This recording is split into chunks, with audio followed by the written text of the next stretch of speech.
Hey guys, Sid here. Welcome to yet another Hall of Fame interview, and I'm here with Anuradha Deshpande, who got into our community in March 2021.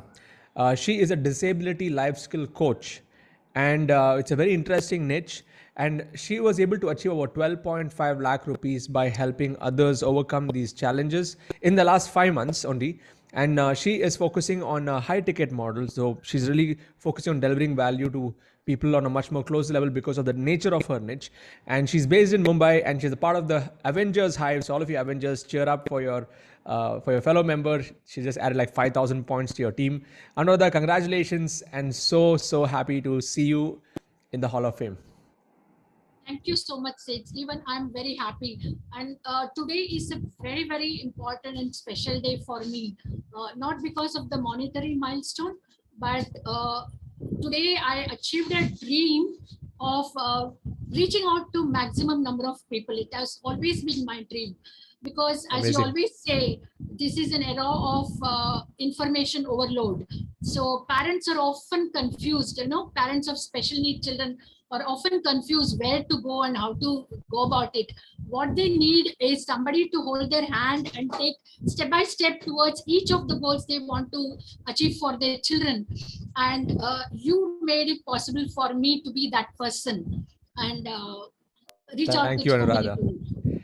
Thank you. I mean, this particular niche is it is not a common niche. Like not everybody does, how to make more money or how to grow your business or how to, like how to lose weight and all of that stuff. That's regular topics. You're teaching people and you're nurturing people in the disability space. So how did you get into this topic? Have you been doing it for a long time, or has it been like self-taught? Like tell us about your journey, how you decided to do Yeah. this. So actually, I'm a banker turned clinical psychologist, counselor, and a special educator. Okay. The reason I got into this field of disability is 30 years back, my son was born with a diagnosis of Down syndrome, which Okay. is a chromosomal abnormality, which hampers his development and also adaptive skills. Okay. So that point of time, it was really a rude shock, a blow from the blue, because it was unheard of, all these things, and we didn't have much to look forward to. But what we did was, as parents, we just accepted my child as Mm-hmm. he is, and then we started finding solution how to go and build around it. So for several years, I was just a very conscientious parent, doing all what everybody were asking us to do, all those professionals. Yeah. And it was very difficult. It was a great struggle for to get all these professionals and get everything together.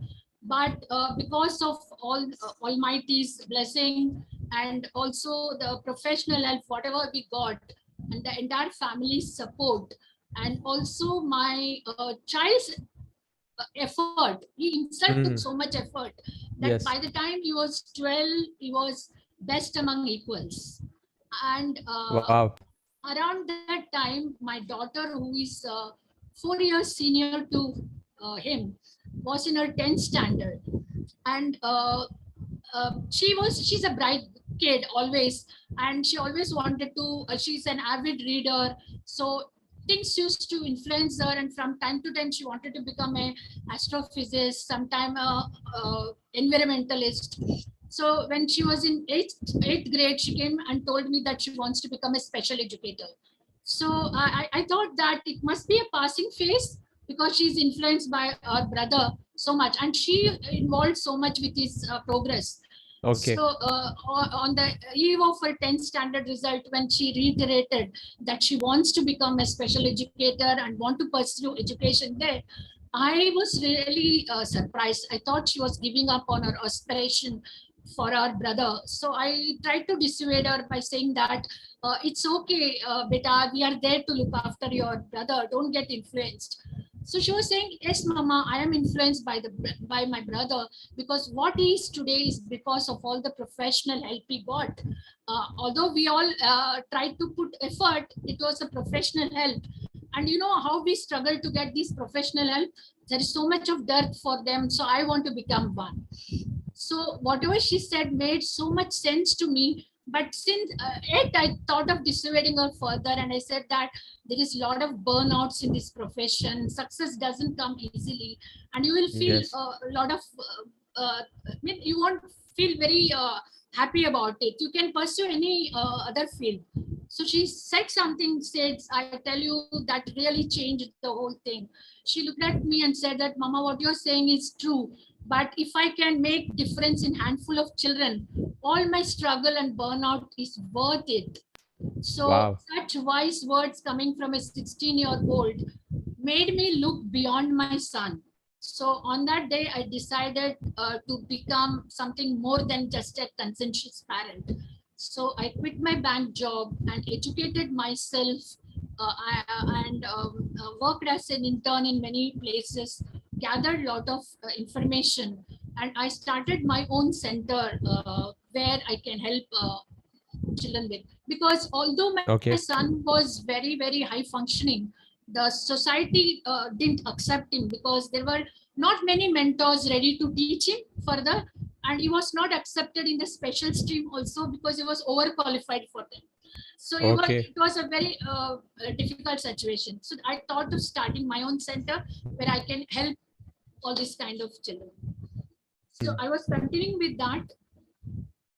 But during this pandemic, everybody struggled, but our children struggled the most because lack of therapy because of the lockdown. Their skills started deteriorating, and their challenging and struggles started increasing. And parents couldn't cope up with all these things. So I just wanted to help them out. They can't overly depend on them. So I thought of making a digital course for them. I was looking for help here and there, all over the place. And I joined few communities, and I also wanted to work in Udemy and all. At that point of time, Facebook algorithm brought us together. And I just went through your niche clarity, that form. And I just said, oh my goodness, this guy knows everything what I want. So I just have to go and do it. And then I just attended your first webinar. I attended, but I didn't listen anything because I just wanted to know what is the price I have to pay. Just that I was interested because I was completely sold out by that time. So then I just joined your community, and in the same month I uh, upgraded myself to diamond. Wonderful. Amazing, Anuradha. So, the way your background, you've been doing this for a long time, and now you have made this into I mean, this is your mission, and I'm so glad that you were able to come into this community, and now you're impacting so many of these children now applying this. So, what do you think are the top three things that you learned, which has really impacted the revenue side of the game after coming to ILH in the last few months? What are the top three factors that has impacted you the most? One thing which impacted me most is that however elaborate your subject is, you have to make it very simple for people to understand. So that Yes. I mean, jargons and technical words, it's not going to help them. What will help them is simple way of expressing that. And the second thing is, of course, automation is so very important. If you can do everything in place, you can take so much time out to create more better content rather than Yes. waiting on and going around and bringing people together and things. Once you work on this thing, you save a lot of time and you can focus on nurturing people all around. And the third thing, of course, is the community, which really is a concept which I am again. My complete focus is building on a community. Yes. Because community, especially when you are in the diamond level, it makes a really remarkable difference. And since you launched the hives, it's something beyond imagination. Everybody chip in to share their own thoughts and ideas, and what happens is you can reflect on others reflection and your own reflection, and it's Yes. a collective thought. It comes, and it's beautiful thing, and I never miss out even a single of the leadership calls, because it evolves you into a better and better persons and makes you think so much. What I have learned from all these thing being in ILH is, knowing knowledge is one thing, but organizing yourself and your thoughts and everything had to come to your place. So you had to have focus, consistency, and that is what is going to take you further. Fantastic, Anuradha. Thank you for sharing. Really appreciate that. Yeah, definitely, my focus has always been community and getting people together to help each other. And I see that you're also very active in the Hive sessions, and you're always there in the meetups, and you're really getting the best out of this community by participating in all the sessions. I really want to appreciate you for that. Yes. And next question I want to ask you is regarding technology. You know, were you good with technology, or did you have how are you dealing with it right now? And like tools like you're mentioning, automation, video creation, putting yourself out there, running ads. Tell us about that learning curve that you went through. I mean, technology, of course, I was a dinosaur. Now I'm trying to become a dolphin, just the same. But it was new to me. Attending your hackathon sessions and going through your videos again and again, in each aspect, right from my niche was very clear. I just wanted to do this. So there was no problem in that. But when it came to curriculum designing, I would have listened to your curriculum design at least. I mean, how many times I've lost count, because every time it used to give a lot of new insight how to go about it and how to make it more and more simple. The complex topic, you have to make it very simple for people to listen to you for that much of time and understand and implement. So those things were. So I went through all those. Hackathon was a big help. We had to do step by step and course creation and everything. I did it much ahead of my time, so that because I knew I had a bulk of things to do, so I just started doing, and that was a real good help. And of course, Hives, people have always been cooperative and they are suggesting things. When we talk about it, they really encourage you. And I belong to that hackathon group where 115 or 120 people were there. Huge crowd was that September 2021 batch. So there was so much of enthusiasm, and Avengers were leading. So go any extra mile to learn things and just implement. I was never a video shy person, so video creation was not a big problem for me. But technology was definitely, and it is still some part of it. So I'm just learning and I'm taking help wherever possible. So at this point of time, I just want to mention one thing, because always you say that this community, members in each community can help each other, coordinate with each other, and all those association and all. Definitely I'm making use of that, because I'm a part of Sagar Sangram's community, where I can go about nurturing part of it. And when it comes to nurturing, it really means I'm so happy that I can nurture so many people across the world, because I go and answer questions in their group. The parents have hundreds of questions daily, and without any expectation, just go there and answer their questions. And because of that, I was interviewed in one of the US organization who work with children with this. And also a few of my quotes are taken in a textbook somebody is releasing, how to go about it. So these are some of the things I would never have enjoyed or had a chance to get to if I was not in this community, and all those thoughts would not have gone into it. I would have published a book, I would have done a course somewhere, but that doesn't make sense unless you are there for people and unconditionally go and share your knowledge and experience and your skill, so that it benefits all of them. So it was a wonderful experience going around these things. Absolutely. FB ads is still a tricky thing, but I'm just keeping it for my quantum so that I can make a leap there. Yes. So you've been doing this organically, like going and nurturing in groups, connecting with people, especially in a topic like this. It's you need to be very, you need to showcase your authority without really trying to imposing sell. myself. Yes, Imposing yes. myself there, the same. And secondly, what I tried FB ads, but what happens is my target audience are parents. A parent, if I say parents, it is too wide, and I cannot Yes. say parents of children with disability. So I had to put Yeah. some other this thing. So it was little tricky. So I want to learn those things better before I venture out. So currently, and people in my niche, they are not open to discussing in open. They would Correct. like a one-to-one, and then even there, I have to really bring them up to talk and about it.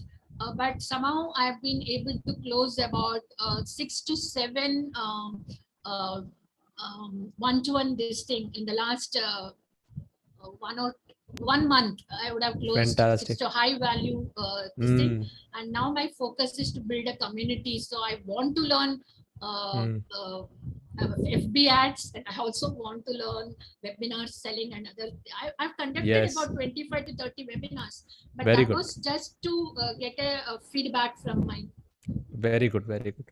And I just want to know, like you've and especially in a topic like this, you need to go take the one-to-one approach, because it's a very subtle topic. You can do one-to-many for giving knowledge, but to get people on board, like you need to spend time with them to understand what exactly the challenge is, what the problem is, and then only you give them the solution.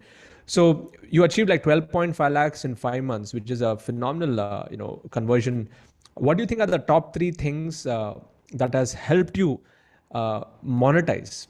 Because there are many people who may be doing similar things like you, helping others, but maybe they don't understand the business side of things so well. So what do you think are the top 3 factors that has helped you convert? Convert is consistency. You have to go consistently, nurture people around. Whoever is first identify where your audience are there. Yes. Most of my audience are around Facebook and YouTube. Those are the 2 things. LinkedIn, only professionals are there. Parents don't hang out much there. Yeah. So it is the Facebook group and the YouTube one. I have to explore YouTube. I have a channel and I have some videos, but I have to explore more about it there. Right now, I am concentrating on my FB groups.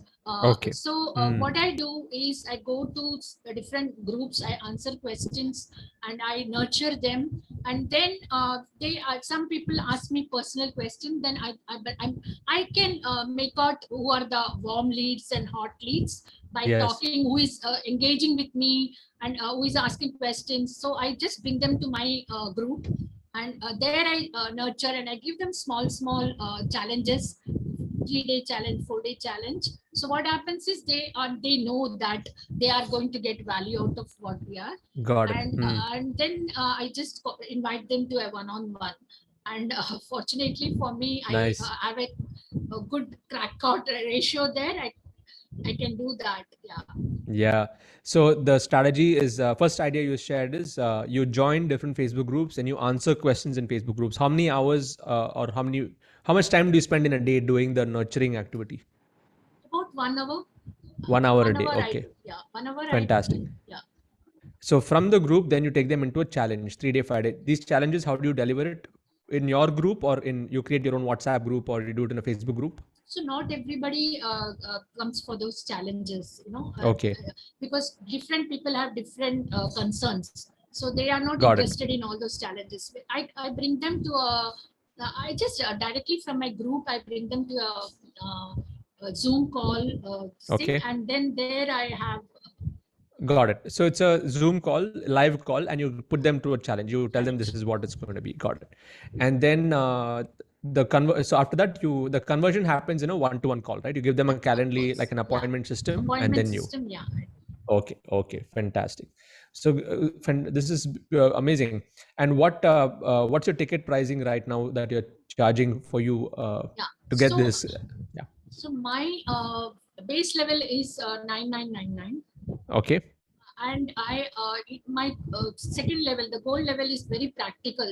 There are a lot of skills have to be developed to go further. So it comes around 40,000. Okay. 3999. And my diamond, this thing is 99. 1 lakh 1 rupees. lakh rupees. Got And it. I have a quantum level also. It varies about from 150 to 3 lakhs. I've come to Got it. that level. And that's for a whole year, right? 1 year. Whole year. Okay, got it. So you've And been these are all directly promoting that 3 lakh rupee. Uh, Fantastic. Okay, got it. You were saying something. I think I cut you off. What were you mentioning about quantum? No, I was. People ask that. People demand that. I want more attention of yours. My target audience are parents, but they don't know how to devise plans and programs which are successful. Yes. So they want little bit of handholding. So I just give them that directly. They would like my handholding. They prefer that at this point of time. But And a niche like this, that's the way to lead. In fact, this approach, all of you here watching, is called the descending approach. So you start with the high ticket, and then people can go for the lower in case they don't have the budget. So you're leading with the high ticket. Normally, everybody in the marketing world, you follow the ascending approach. But in some niches, you can use the descending approach. So that's a brilliant concept, Anuradha. And as a part of that high ticket, which you do hand-holding also, you also offer them courses and a membership and community. All of that is a part of it. Everything is a part of it. Very and nice. I also very careful in seeing that my freedom is not lost. Yeah. Because it's very important to me. Because I want to do so many other things too. So Exactly. I cannot think. So I give them a monthly 4 hours call like you do in your quantum. I follow you exactly. Superb. One call a month for 4 hours. 4 hours. Because I'm talking with the parents. And if they need more handholding, then I have one of my therapists. They help Therapists. So this call is a group coaching, right? All of them come together. The batch comes together, or is it one-to-one? Not in the high ticket. This thing 150 and above. It's not. It's one-to-one. Okay, got it. So got it. I understand that. Perfect. So how does it feel now that you have moved from offline institute? Is that still running to now completely an online system? What is that? How has that transition been? The transition is something I like, but it's very difficult to make people understand. They don't know how therapy works on an online platform. So I will have to really prepare them for that. So one of my resistant removal is that how I can teach you these skills online and you can implement with your on your own. Yes. And I think this you'll have a better reach because reach will be more for sure. Because if you're looking at physical location, the travel, people coming in, there are limitations to it. But of course, physical has that intimacy factor also. Maybe the comfort factor, maybe more. But again, that's something that, that's a learning curve that everybody needs to go through. So I'm glad that you're going through that transition to understand. And I think that will also help you develop new models and new ways to create the result for them. Exactly. And what I do is my offline students also, I offer this course. Offline also children are coming, I offer this course. So they know that how to go about it, and they are also part of my community. Got it. Offline are mostly from in and around my place, so they can come easily. But the same thing, if I can give to so many people around the world, that's something, I just don't want to go out of this world without just giving whatever skills and knowledge and whatever experience I have to several others so they can build it. Because that is something I never got it when I had to learn it. Yeah, you learned it the hard way, and now you're giving it on a platter to those parents to just use. I think you're going to save many, many years for these parents just by going through that. Amazing, Anuradha. So I'm really proud of what you have achieved just in the last few months, mainly for your commitment, and you've been in the process, and you're a shining example of somebody in our community who's been always connected. And that and always taking new ideas. Even though I do say the same things every single week, you're always showing up and picking up some new ideas. So I want to appreciate you for that, and your mission to really help all these children and the parents with special abilities to live a happier and a more fulfilled life. I think that's it's commendable, and the kind of blessing that's going to come out of your activity is we can't measure. So I really want to thank you for what you do. And all of you here, if you are inspired by this Please share your love and wishes below. And Anuradha, you want to share something? You're going to say something. I just wanted to say one thing, because our children who are born with special needs, they should also get, they are also entitled to live in a home, their own Yes. home throughout their life. And what happens is, if they are dependent on others, they often, parents cannot outlive them, and at some point of time, if they are not skilled, then they will be shifted to a residential home or some places where they really, it's not in their hands to go there or not. They don't like to go there, but Yes. still they have to go. So my mission is that, as far as possible, every children should be taught all these skills, so that they can lead a life of not only independence, also dignity. Yes. That's my amazing. final Amazing. Thank you, Anuradha, for that. So, all of you here watching, if you're inspired by this interview, please share your love and wishes below in the chat box, in the comment box, especially if you're a part of our community. And if you'd like to know more about what Anuradha does, and if you know there's somebody, if you know somebody else in your family or friend circle or parents who have children with disabilities, please connect them to Anuradha. She can handhold them, as you can see. And if you'd like to be a part of the Internet Lifestyle Hub, this community where we have thousands of members who are like Anuradha, who are taking their passion, making it into a mission, and serving an audience and building communities, please go to internetlifestylehub.com and join this tribe. We'd love to have you a part of this bigger family that we have. And this is the question I like to ask in the end, Anuradha, which is the one thing. If you have to bring it down to one success principle or one secret that has taken you through all the ups and downs in your life, one success principle, and which you are living by and you'll continue to live by for the rest of your life, what is your one success principle? Never give up. Never say no. Never give up. Never give up. Yeah. Amazing. Just look into the problem, then you will find a solution. If you just don't want to show your face off to the problem, you will never find a thing to it. So never give up. You will have a way, solution somewhere. Amazing. And you're a shining example of that statement. So more power to you, Anuradha. Looking forward to seeing you enter the Crore Club. Yes, yeah, Crore Club is going to be next. Yes. And may you inspire more and more families to live an amazing life. Wish you all the best. Thank you so much.